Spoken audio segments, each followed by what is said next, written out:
Palomar Ground Cessna 6349er, clear 24 at Alpha 4, requesting taxi back to ATP. 6349er, Palomar Ground, taxi to ATP via Alpha. Taxi to ATP via Alpha 409er. Is that your first one? Yes. Well done, congratulations. Ooh, thank you, 409er.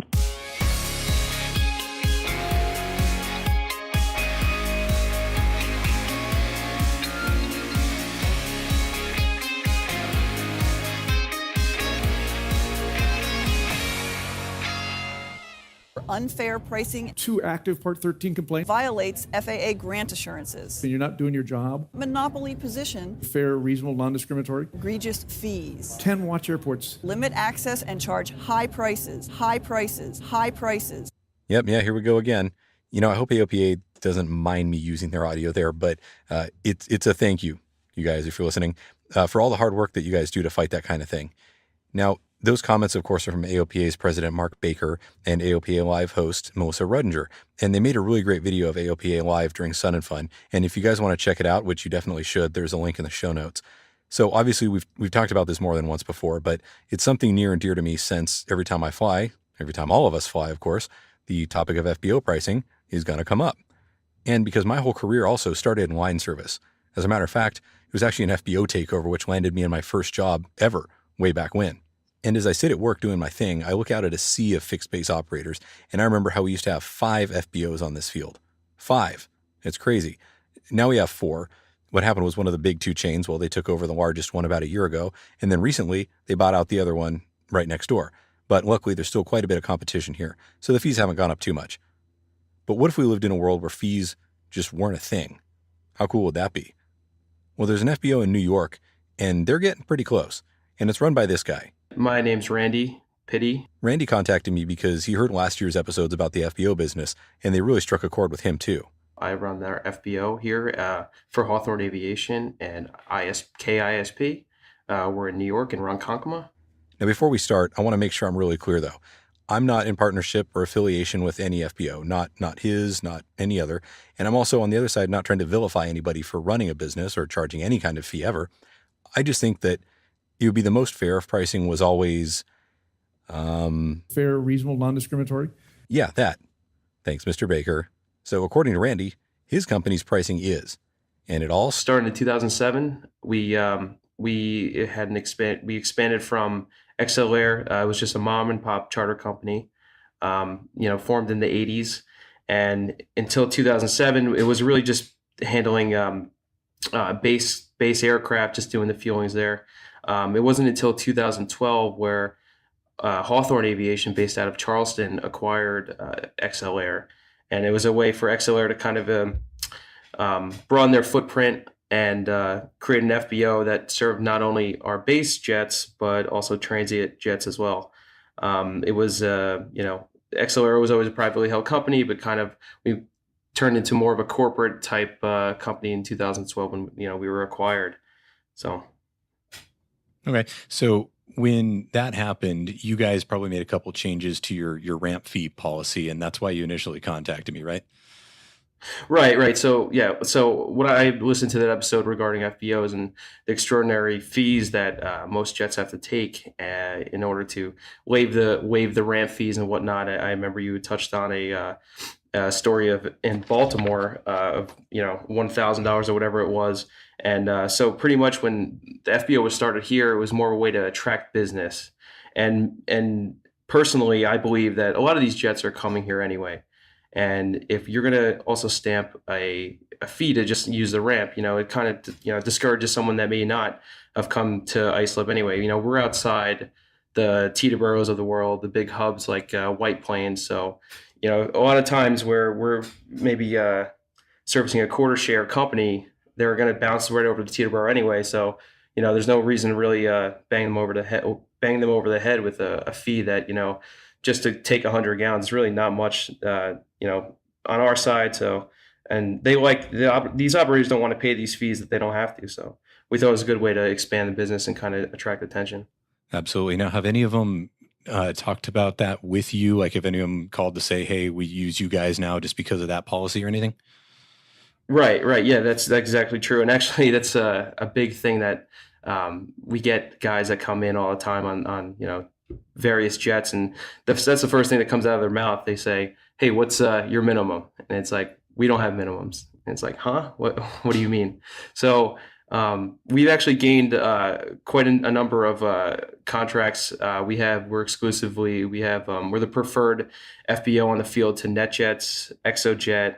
We hold the CAA contract on the field. So we've kind of taken a small market share of the FBO traffic on the field, and kind of, we're the strongest selling FBO now. We outsell more than any other company that's also on the field, and we're not doing it with fees just to park an aircraft. Right on. How many other FBOs are there competing with you guys? So there's 3 FBOs on the field. There's one is a smaller, more like a single engine FBO, smaller. They have some jets. Another one's a regional, a regional company that has a big footprint in Florida, as well as 2 locations up in New York. Got it. Okay. And then have any other FBOs either on your field that compete with you or other ones nearby followed suit? Well, you know what? I was thinking about this, and I don't believe any other FBO has really followed suit. And I think the real reason behind that is because a lot of these companies that have been established, they probably rely on the ramp fees as their revenue each year. And if you were to take away that revenue, I don't know how well that would, sell to, the management of that company. Now, we were in an advantageous spot to when we started the FBO. We weren't, obviously we were starting from zero. So it wasn't like we were relying on ramp fees year in and year out. So, when we started, it was just like, hey, we're not going to have fees and we're going to draw people in. And at this point, where there isn't any reason for us to start making fees. I mean, we're doing very well, and I don't think if it's not broken, we're not going to do anything to it. So then I guess fuel sales obviously are the dominant revenue stream for most FBOs. But I mean, for you guys, it seems like you're kind of just missing out on a little bit of a market share there. I mean, if everybody else is charging fees and then you've chosen not to as sort of a moral stance, is that just lost revenue for you guys, or is it worth it? Well, I wouldn't say it's lost revenue. Typically what happens is, when these people know, these operators know when they come into a facility, they're going to take fuel. I would say it's maybe 5% of the time where we're going to have a jet come in and not take fuel and just come here and use our ramp to pick up a passenger or whatnot. So on that point, yeah, it seems like, we're just, I wouldn't say it's really for a moral standpoint. It's more like, there's a model out there. Our model is that, these planes are going to come here anyway, whether they take 100 gallons just to waive a fee, or maybe 300 gallons, just because they need the fuel, or they'll take it on. But a lot of the times what happens is they'll come in and they'll find out we have no fees, and it actually encourages them to, maybe spend take a little more fuel than they would have, because they're not strangled to some type of, landing or ramp fee, I understand. So then how are your fuel prices comparable to everyone else on the field? Do you have to raise them a little bit to offset that? Oh, no, not at all. So now compared to the 2 FBOs on the field, we're actually in the middle to the lowest. We teeter on with the other mom and pop company, but the other regional brand, I'll say Shelter, their fuel prices are almost $1 more than ours. But what we do here is we honor a lot of contract fuel, so that's a lot of the times that's what our customers are doing, and the operators are doing that, whether it's World Fuel or CAA. But no, our fuel prices are not higher to offset any of those costs. All right. Appreciate you letting me play devil's advocate there. Yeah, no worries. All right. Well, then while I have you, if you have a few more minutes, one of the things that I've always tried to promote on this podcast for people that are kind of trying to get their foot in the door is starting your career in the FBO business. And that's what I did. At age 15, I actually convinced our local airport to let me just go out on the runway and pick up rocks as a volunteer thing. And then eventually they hired me as a line guy and so on. And the experience that I gained there, I mean, I still take it with me to this day. What do you think about starting careers for people in aviation in the FBO business? Yeah, I think it's a great thing, especially if you want to break into the business. Let's say you want to be a pilot, or you want to work in operations, or you want to, be an airport manager. That's kind of the first thing that I tell the guys that I hire, like, hey, you know what? This isn't, we're not going to put you in a Gulfstream the first day, but listen, this is the first job. And and especially in my company, if you go around and ask the people how they started their career, it's almost always in line service. And almost all of my guys have some time in single engine planes. They almost all want to be pilots. We've had guys that came through our line service and now they fly jets. It is absolutely the best stepping stone to have if you're trying to get it into a career in aviation. I always say that, maybe you can make a couple more dollars banging nails on a construction site, but you're not going to be in the business. And this is, you could really make good connections, even if you think it's just, you're not doing the best work. But if you're in the business, it's the first step in the door. And I always advocate for people wanting to start out in aviation to get into the FBOs. And a lot of times they're hiring, whether it's part-time, everyone works around their school schedule, whatever it is. I'm a big advocate of that. Cool. Now, are you a pilot yourself or what? No, I'm not a pilot myself. No, I didn't want to go that route. No interest in doing that, but I'd like to be an executive one day of a company, maybe an operator. So you never know. So this is where I guess my journey would start. I'm managing this FBO at this point. So this is like I said, this is where you start your career. So I've made a couple steps since I've started as just a line guy that sweeped up rocks and marshaled planes out, but you never know where it could lead to you. No, I hear you. And I like that you pointed out too, that even if your career isn't in aviation, the FBO business is a place where you can make so many connections with, I mean, let's be honest, for anybody who doesn't understand this, the wealthiest, most influential people in the world are not over at JFK getting on and off of planes over there. They're coming through airports like yours on Gulfstreams. So if you can meet people that are in contact with those types of individuals and you want a career in business, the contacts you can make there are just completely, invaluable. You can meet anybody going through your airport if you're in the FBO business. So even if you're not going for a pilot job or an airline executive job, any type of executive job, being in the FBO business, I think might be a really good place to start. Yeah, that's definitely true. Yeah, you kind of get a first look into like kind of the clientele of the people who fly these who operate these planes. So you never know. You kind of get the demeanor of how someone very successful is, what they do on their day to day. So it's definitely a good look into people who are successful. I mean, let's be real here. That's the reason why a lot of these guys are on these private aircraft. Absolutely. Before we go here, are there any other last points that you wanted to make or any last kind of messages you wanted to get out there into the world?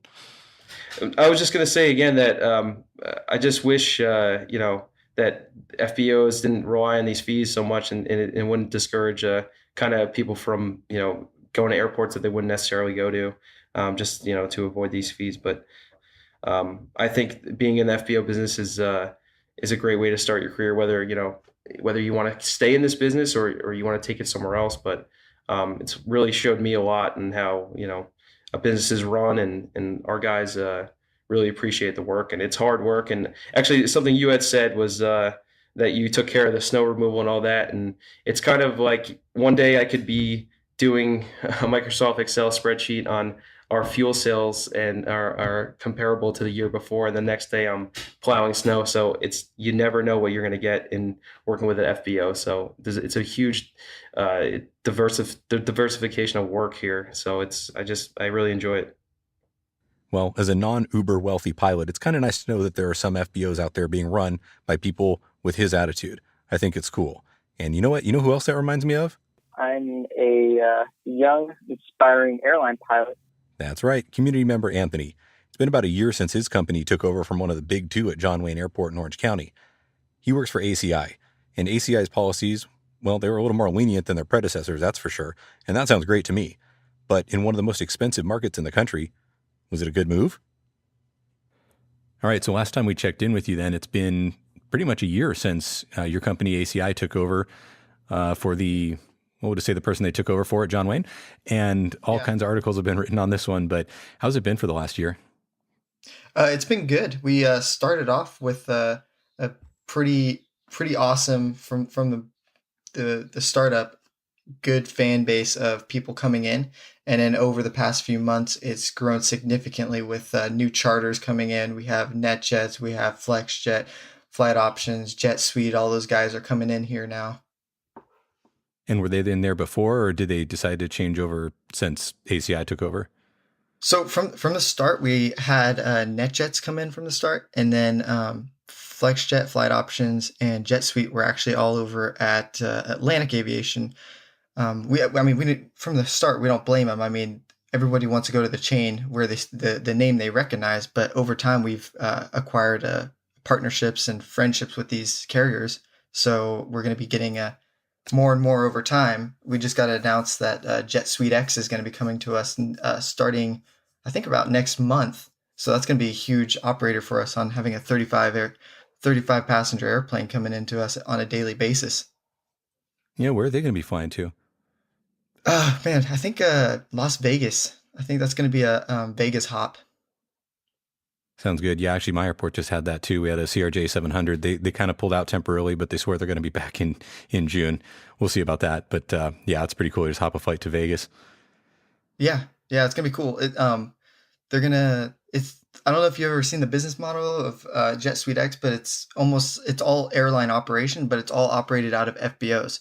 So passengers come in and they get the whole FBO experience, but you're skipping the TSA lines and you're getting the service in the air as if you're on an airliner. It's just everything you're going through an FBO.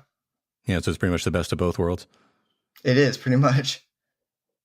Okay, so in the year that ACI has been there since you took over, so now you've become the preferred provider for, was that 4 or 5 different pretty large charter operators?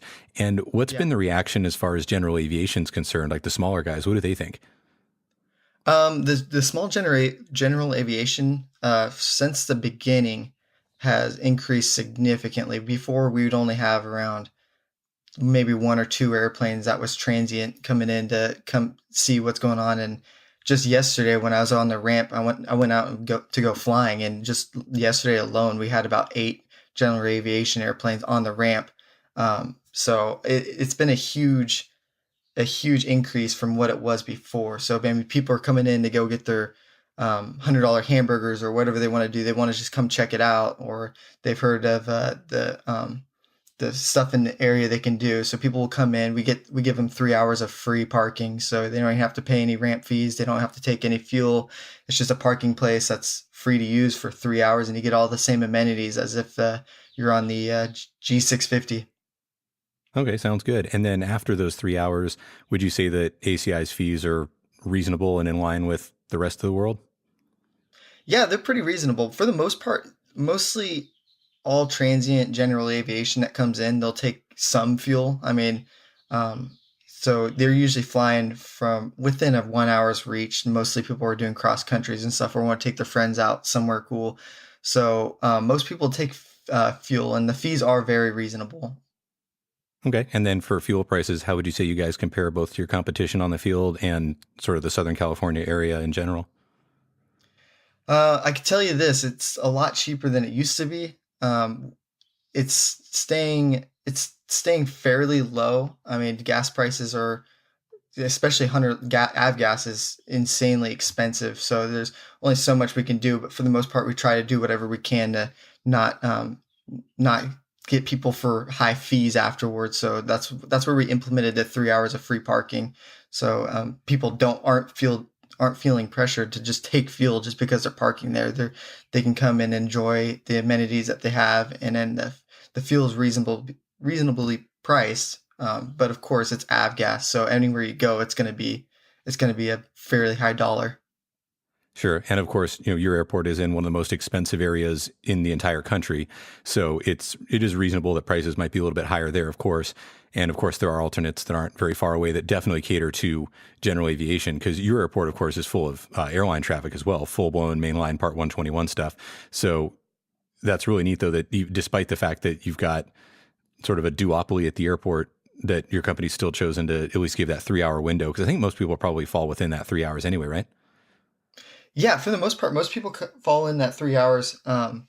If they stay, it's always a give or take. If they're a little bit over, that's okay. But the most traffic's transient that comes in for 3 hours, and then overnight fees are very, very inexpensive. We're talking like less than $20. I'm pretty sure it's for a small airplane to stay overnight. Sure. Yeah. Actually, that was going to be my next question. So if I went over the 3 hours and say I flew in there in, I don't know, a Diamond Star or something like that, what would the fee structure look like if I wanted to maybe buy some fuel to waive the overnight fee?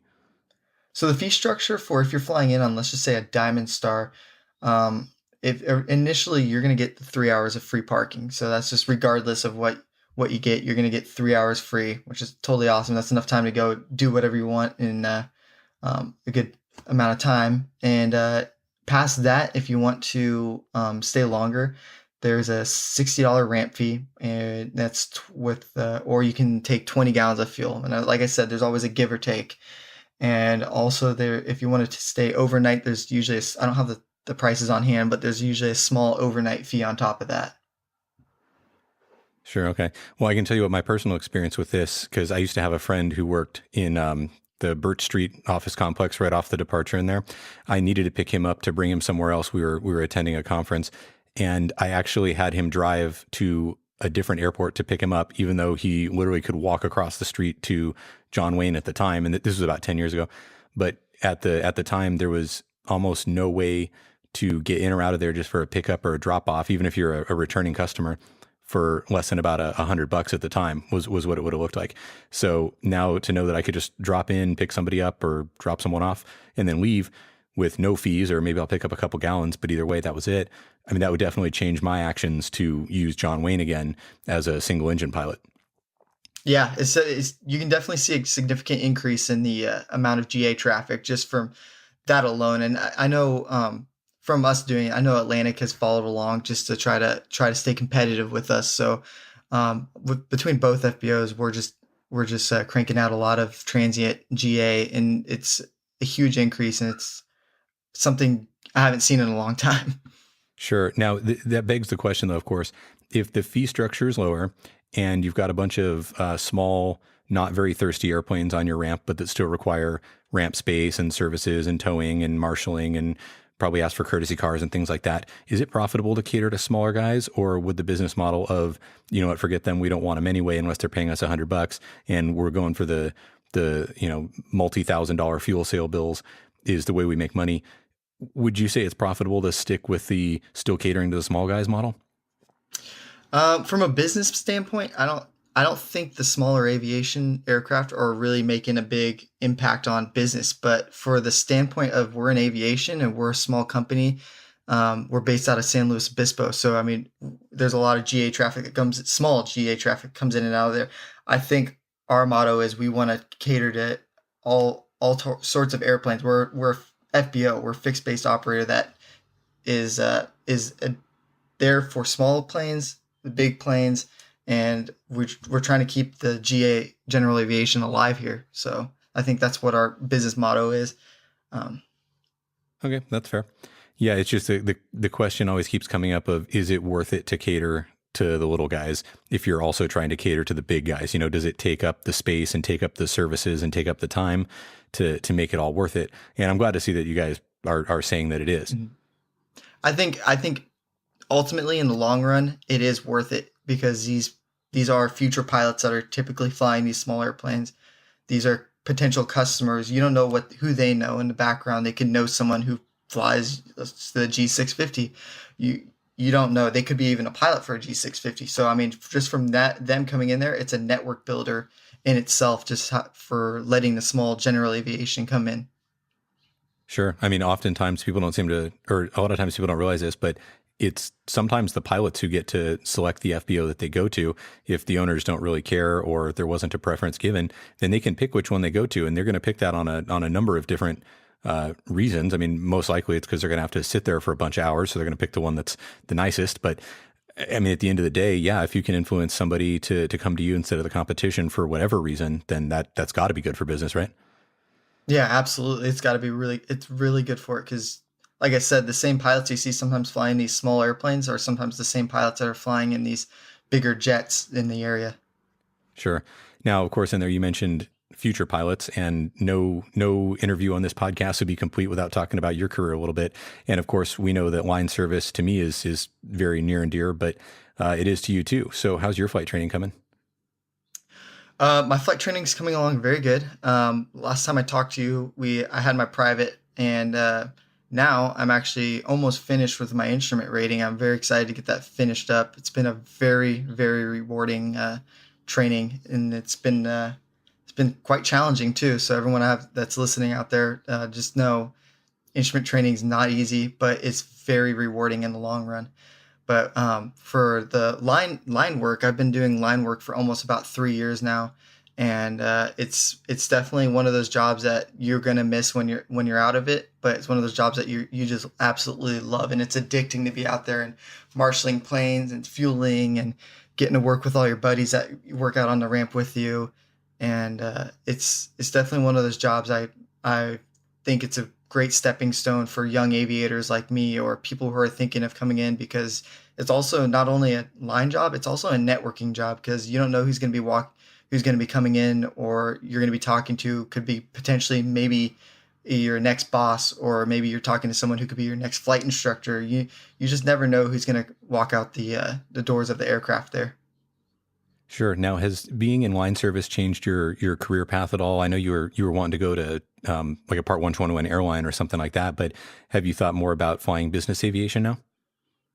I thought about maybe as a stepping stone business aviation, but I don't know. For some reason, I'm still my heart's set on the United 777 or something like that, something big. That's my ultimate career goal. It's a whole different lifestyle from airline is the business aviation, and I mean I wouldn't mind doing it, but for some reason I've always foreseen going into the big airlines. Sure. Well, I mean, it's a question that there's really no right answer to. It's whatever works for each individual. But yeah, you're absolutely right about that. They are two completely different worlds of existence. So and that's the power of this industry, Yeah, absolutely. What do you think about sort of the window into the lives of these uber wealthy and uber successful that you've seen coming and going on your ramp in private jets? What has that done as far as your perspective on life? You see all walks of life out there. You can get military, general aviation, and then you get the uber wealthy people. And the one thing I take away from this is, I never thought I would become friends or on a first name basis with like a billionaire, but somehow you meet these people and you become, you're taking care of their airplane. They know who you are. They see you occasionally. People who are based there, they know who you are, and it's from the beginning to end one of those things where you're just like, oh, how did I become friends with you all? So you just never know who you're gonna see, and then there's also times where you get operations, like let's just say this summer when we had the hurricanes in Texas, we had a whole G4 filled top to bottom with dogs come in, and we had to unload like 40 dog kennels. And that's just the power of this job, is you never know what's going to walk outside the airplane. So cool. All right. Well, that might actually be a half decent place to end it, unless there's anything else you want to add. For anyone who's interested in ever going into line business, I think it's a great stepping stone and a great starting place for anyone who's interested in aviation. From if you're going to be an aircraft mechanic, you want to be just a flight instructor, you want to be a corporate pilot, you want to be an airline pilot, you name it, or you want to be an air traffic controller. I've seen people who are who've gone through the line who've become air traffic controllers. It's a great business to go into, and it's a great networking job, and I would never discourage anyone from doing it. It's a great job, and I've definitely been really lucky and fortunate to have a great company like ACI to work with, and they're willing to work with almost anyone along the way to achieve their goals, which is really great.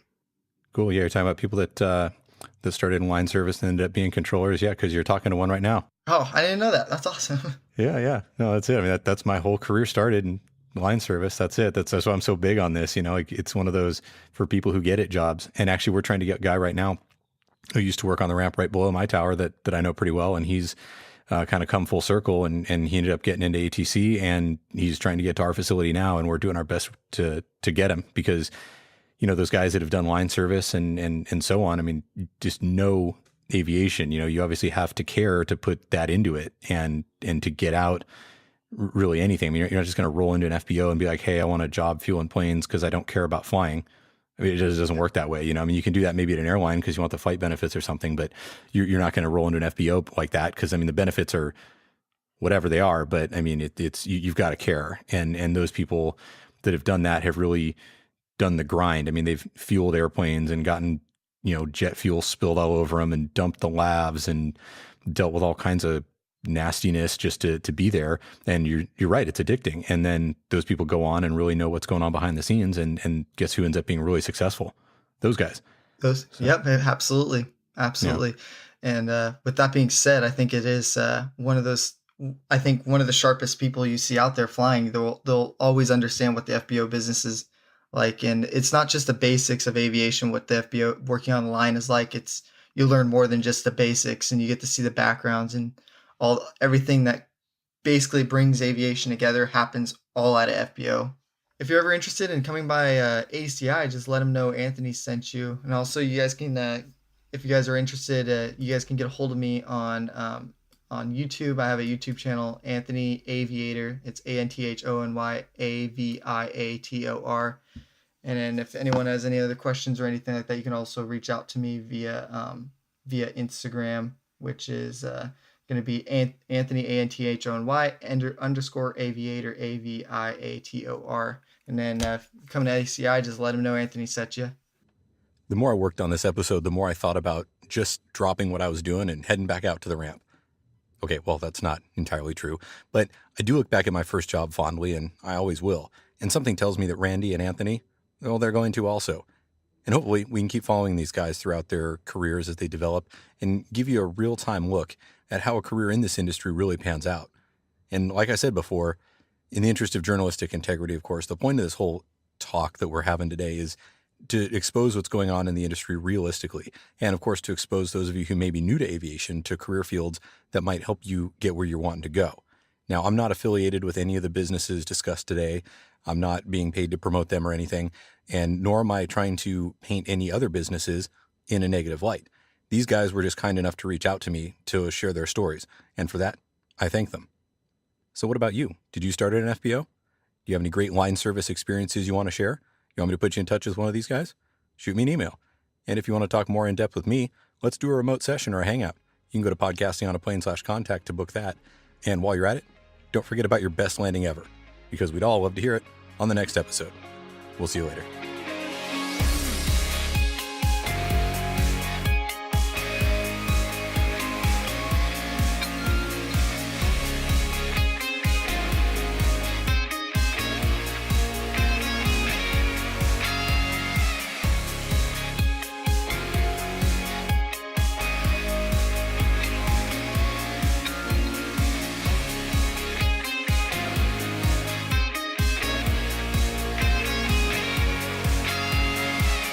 Podcasting on a Plane podcast is presented for entertainment purposes only. My comments and those of my guests, the website's content, and any of the social media, etc., are not part of my official responsibility as a controller or an FAA employee.